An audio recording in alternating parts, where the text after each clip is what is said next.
वक्फ board है तो सनातन board भी होना चाहिए, ये मांग करिए भोपाल सांसद प्रज्ञा सिंह ठाकुर ने। हमारे साथ कांग्रेस के विधायक आरिफ मसूद और all India Muslim personal law board के मेंबर भी हैं आरिफ मसूद, जिनसे हम बात करते हैं।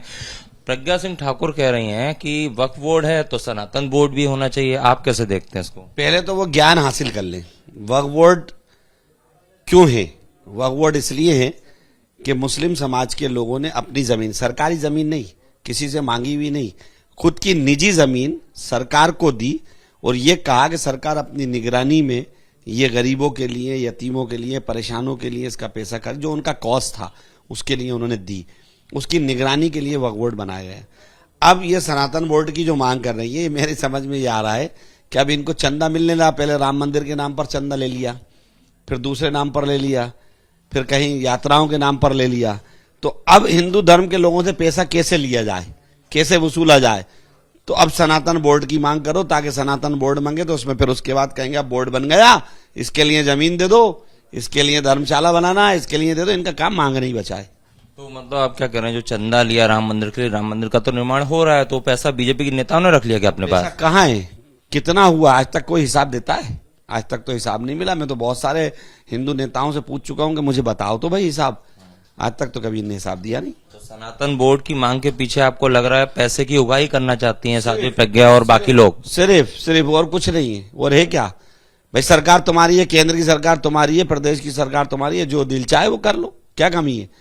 फिर अलग अलग बोर्ड की बात करना और अलग अलग मांगना से इतना ही बचा है। तो अगर इनकी मांग मान ली जाती है, सनातन बोर्ड बनता है, तो इसमें आपको आपत्ति है? नहीं, मुझे कोई आपत्ति नहीं। मैं तो कह रहा हूं मांगने से पहले कॉस्ट तो बताए ना। मैंने वक्फ बोर्ड बता दिया, वक्फ बोर्ड क्यों बना। पहले हमने अपनी जमीन दी और जमीन दी कि अब ये यतीम बच्चे हैं, ब्लाइंड बच्चे हैं, ये जो बाहर घूमते रहते हैं, इनके लिए एक हाल बनाया जाएगा, ये खर्चा इनको होगा। तो हमारा कॉस्ट तो क्लियर है। सनातन बोर्ड बनाने से पहले कॉस्ट तो क्लियर करें। उनका कहना है 60 से 65 साल देश में जिस सरकार ने शासन किया, उन्होंने हिंदुओं को हमेशा इग्नोर किया, हिंदुओं को दबा कुचला के रखा, इसलिए अब मोदी गवर्नमेंट है और इसलिए ये मांग तेजी से कर रहे हैं जिससे कि हिंदू का और सनातन धर्म की भी रक्षा हो सके। आज तक तो सनातन धर्म के ही प्रधानमंत्री रहे, फिर कहां से गड़बड़ी आ गई? 70 साल से तो सनातन धर्म के ही प्रधानमंत्री है।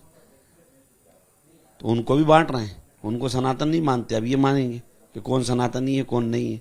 पैदा तो मालिक ने करा, जिसको जहां कर दिया वो वही है। मतलब मांग को आप खारिज कर रहे हैं या आपको कहना है कि कुछ दम है इसमें? इनकी मांग में कुछ दम ही नहीं है ना, क्योंकि देवी जी को खुद ही को दिक्कत है ना। देवी जी कोरोना में गायब हो गई, अभी गायब हो गई, थोड़े दिन के लिए आती है, एक आध चुटकुला छोड़ के फिर चली जाती है। लेकिन आप आरोप लगा रहे हैं उनपे कि पैसे कमाने के लिए वो ये मांग? बिल्कुल स्पष्ट बोल रहा हूँ। और क्या है, कॉज बताएं, क्यों बनाना चाह रही है, बताएं, स्पष्ट करें, बनाने की वजह तो बताएं ना। अच्छा, एक और मांग उनकी तरफ से उठ रही है हिंदू राष्ट्र की। वैसे तो धीरेन्द्र कृष्ण शास्त्री हैं जो बागेश्वर धाम सरकार हैं, उनकी तरफ से मांग उठी, उसके आजानुब जलोटा, फिर तमाम और धर्मगुरुओं ने मांग की, और अब प्रज्ञा सिंह ठाकुर भी ये कहने की हिंदू राष्ट्र तो वो मान ही रही हैं और उनका कहना है कि और इसको मजबूती से उठाएंगे इस आवाज को। अब जब मान ही रही हैं तो ठीक है। हम लोग तो बाबा मान रहे हैं आप? हम लोग तो बाबा साहब भीमराव अम्बेडकर वाले हैं। हम तो संविधान को मानने वाले हैं, संविधान से चलने वाले हैं, संविधान से चलेंगे। ये धर्मनिरपेक्ष देश में इस तरह से हिंदू राष्ट्र की मांग उठना कितना जायज है? ये आजादी की लड़ाई में थे नहीं ना, ये क्या जाने, ये आजादी की लड़ाई का क्या जाने, इन्हें देश का क्या मालूम है। तो बना बनाया मिला है। इस देश को बनाने वाले जो आजादी के योद्धा थे उनकी किताबें पढ़ो, उनका लिटरेचर पढ़ो, उन्होंने क्या कुर्बानी दी है, तब हमको देश मिला है।